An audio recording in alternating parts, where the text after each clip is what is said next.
on there, indicating that they're on their second lap. 4.5 to go.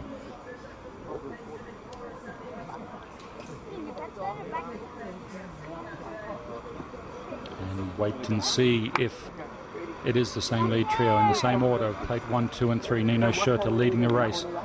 And it looks like he's making a bit of an attack now before the feed zone. Well, definitely coming through with a lot of pace. Plate number 1, followed by plate 2, Julian Absalon. And there's some great articles over winter about the changing guard of the young to the old. The 30-year-old Julian Absalon losing out in the second half of last season. Now making a move on Nino Schurter. Is he going to stamp his authority at the beginning of the year? He did have a newborn son in July last year, and he did say that created a different environment for him and some sleepless nights. But that's well and truly behind him now as he's getting up towards his 31st birthday and looking forward to another strong season by this man. Don't count him out by any measure. He may well be a few years older than his arch rival in this race, but certainly a wily old fox, a lot of experience. He knows exactly how to ride these races, and he just stays on the limit, doesn't go over it. And you see him now dropping down through the switchbacks with the young gun, Nino Schurter, world champion 2009, chasing the Olympic champion 2008. Just behind him, of course, Yaroslav Kulhavi went out early. We saw that in the women's race. The riders that went out early suffered a little bit towards the middle of the race. So we'll see if Kulhavi can hang on to that lead group, or fall into the clutches of Jose Hermida, sitting there in 4th place. Bit of a step down there. We saw a rear puncture from Katarina Nash through there in the women's race. These two look very, very strong indeed.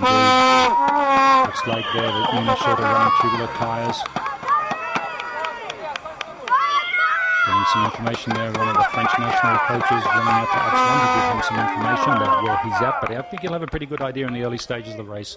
He's on the front, and there's any number of riders within a minute who can get back onto this group. So he's got to keep the tempo, but not overdo it. Had a quick look back there to see what the gap was to 3rd. And we just see the world champions colours going underneath us there in 4th place. I really don't think it's going to be too long before Kulhavi is joined by Jose Hermida. Watch Jose Hermida in the second half of this race. As you watch the rest of the field wend their way up through the amphitheatre. We look down through the field as they came through, and we see that Lutenberg from Netherlands moved up from position 99 on the start to position 48. That's a good start by Lutenberg. Also Chris Jongerwood from Australia moved up from 81 to 42. And Van Hoevels, the Belgian champion, up from 62 to 39. So there's some big movers. But equally, some people suffering. Christoph Sauser back in 35th place, starting from the front row of the grid. So not a great start for him. Also Ullmann from the Czech Republic, position 41 down to 77, suffering with Wolfram Kirschat. Had a great ride here 2 years ago, sitting in 64th, starting from position 14. So he's gone back 50 spots. I did see him on the line. He was taking some long, deep breaths. And I don't know if that was nerves. It's a long way down. Let's see if we have any DNFs from the first lap. A couple of DNFs, and a did not start. Knox from South Africa and Theron from South Africa.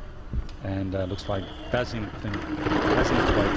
from Namibia is still out there lapping down in 112th position. So keep track of it on live timing on the UCI website, and you can also see all the UCI teams there. They're listed, and you can check out who's riding for who. But now we've joined the leaders on the far rock section, rock garden, and you can see once again Nino Schurter very comfortable on that inside line and taking Absalon once again. We saw him do that on Kulhavi.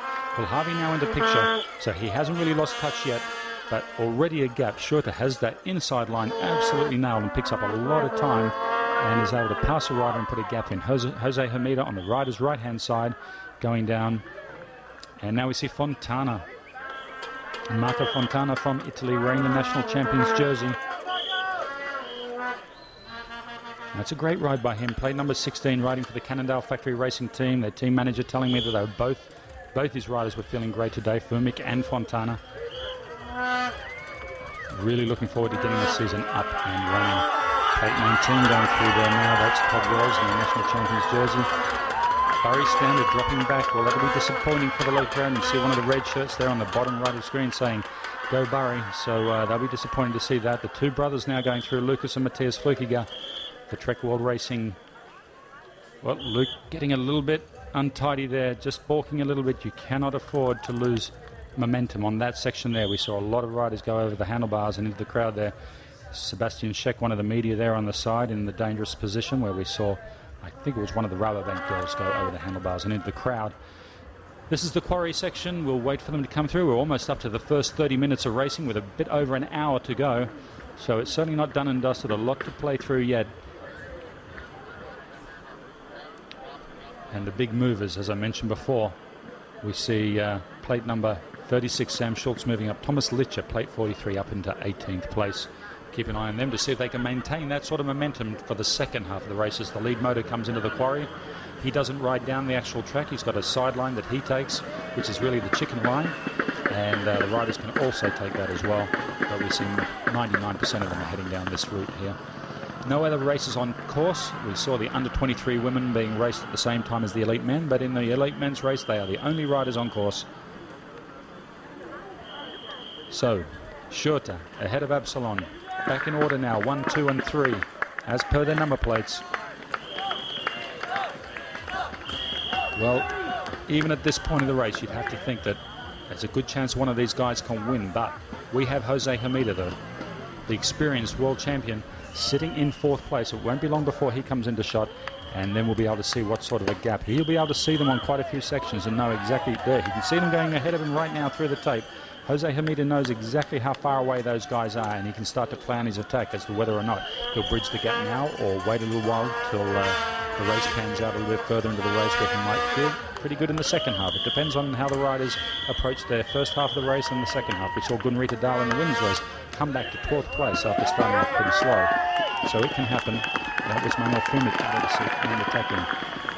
Jose Hermida has been 3-time world champion. As a league world champion in 2010, under 23 in 2000, and he won the team relay in 2005. Here we see our 3 leaders coming under the bridge.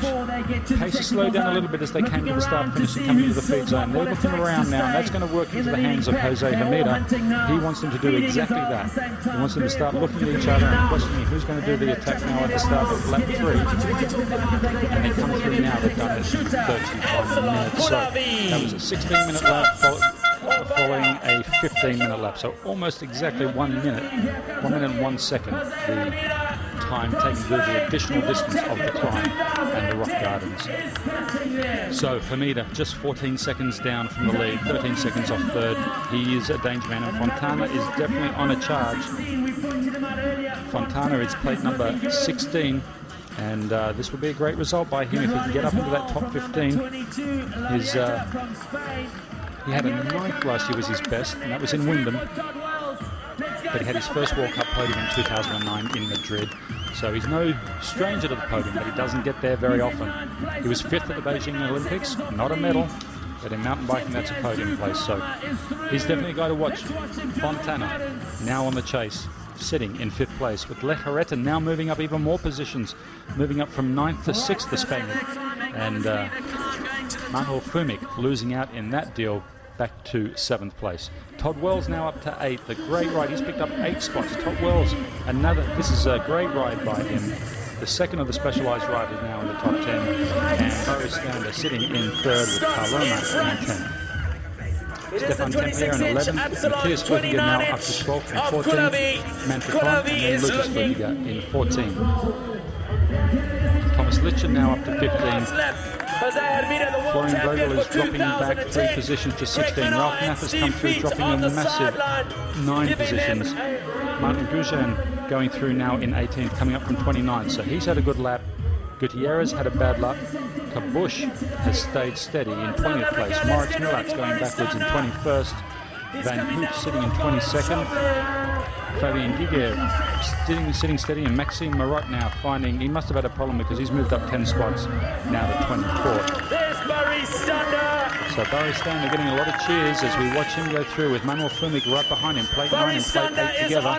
He rode that very smoothly, using the momentum to get him over the flat rock garden. Plate number 43 coming through now, Thomas Litcher. This is a guy on the move. We haven't seen him much in the top 10. This Swiss rider riding for the Felt team. Stephen Pete, good to watch these guys racing.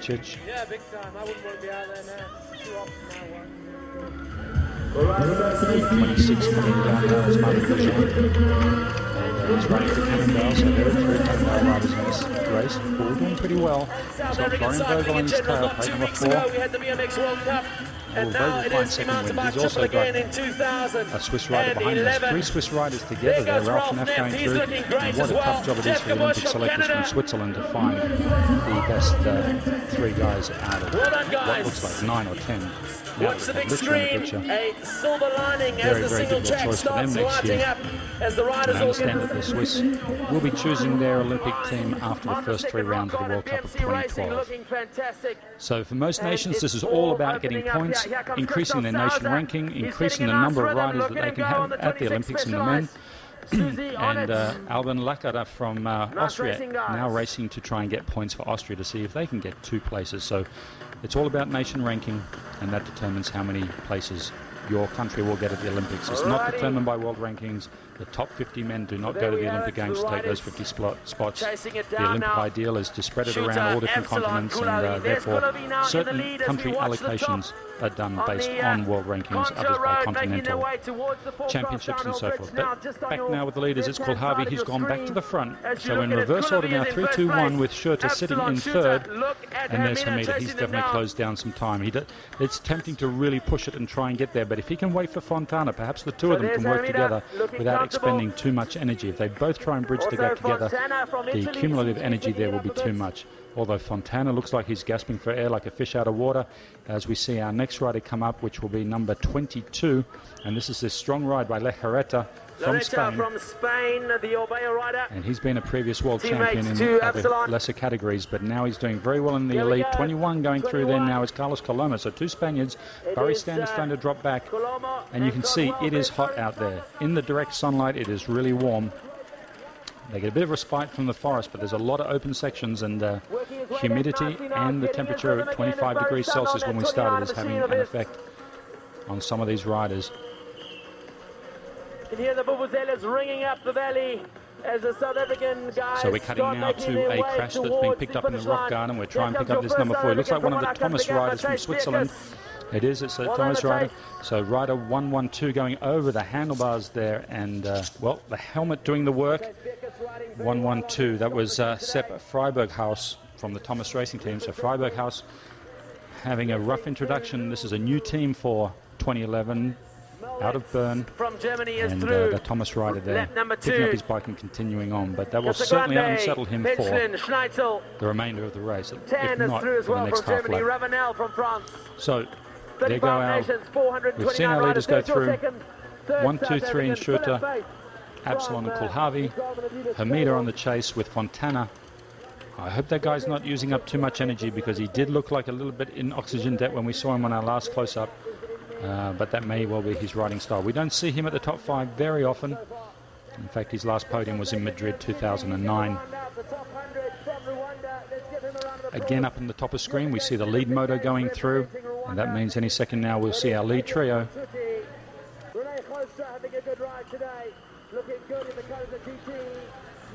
Looking through the thin trees here to see if we can pick up whether it's Kulhavi who still holds the lead, or they've swapped and shuffled again.